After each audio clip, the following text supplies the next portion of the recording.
박세리 선수가요. 야, 무슨 증여세? 폭탄 맞게 생겼대요. 최근에 기자회견을 열었지 않습니까? 이때 뭐라고 했어요? 그 아버지 빚이 갚아주면 또 나오고 갚아주면 또 나오고 그러면서 눈물의 고백을 했었잖아요. 그랬는데 갚아주면 또 나왔다? 갚아줬네? 아버지 빚을 갚아줬네?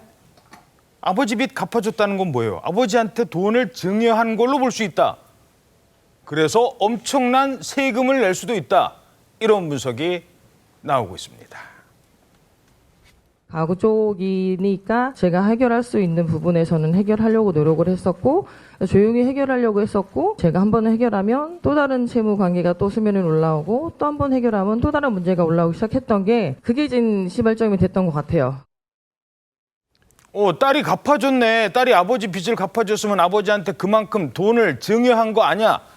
이제 이런 논리가 성립된다는 거예요? 예, 그러니까 한 세무사가 그 분석을 했는데 만약에 박세리 씨가 최근 10년 내에 100억 원 정도의 빚을 아버지한테 갚아줬다라고 했을 경우에 증여세 최고세율 50%, 거기에 가산세까지 더해서 50억 원 이상의 증여세가 발생할 수 있다. 그걸 누가 내요? 라고 했는데 누가 내야 돼? 아버지가 내는 근데 거잖아요. 아버지가 받은 거잖아요. 네. 결국 증여세는 아버지가 내야 되는 건데 어허. 아버지가 지금 돈이 없는 것으로 보이는 상황이잖아요. 그렇다면 딸인 박세리 씨가 증여세까지 떠안아야 될 가능성도 있다. 이런 주장이 제기된 겁니다. 세상에.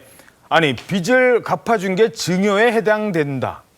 자, 박세리 씨 기자회견에서도 이 대전집과 관련해서 뭐 증여냐 아니냐 이게 혹시 왜냐면 이게 지금 법률적으로 좀 다툼이 있는 문제예요. 아직도 지금 뭐 돈 달라라고 하는 분들이 있나 봐요. 그래서 그때도 좀 조심스럽게 얘기를 했었는데 그때 이런 말을 하기도 했었습니다.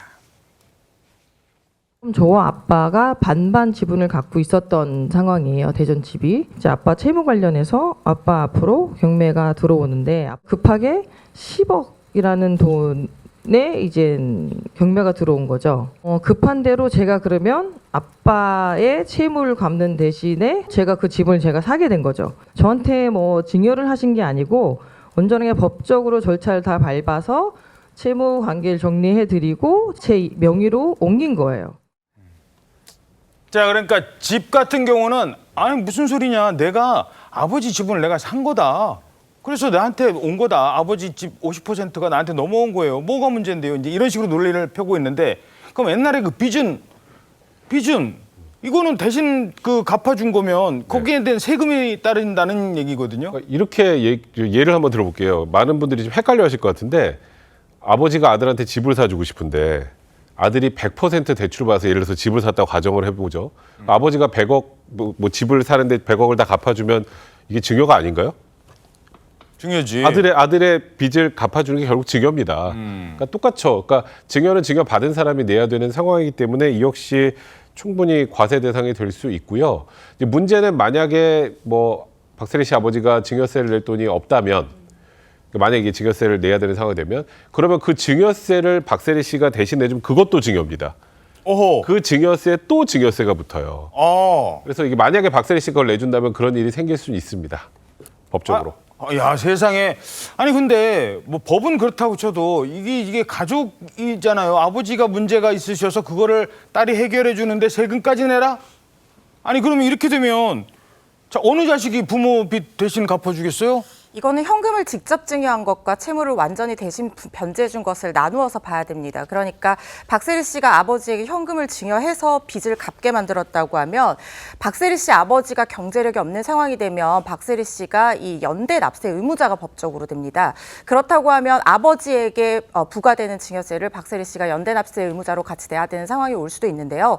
이럴 때 연대 납세 의무자가 낸 증여세는 더 이상 추가적인 증여세가 과세되지는 않습니다.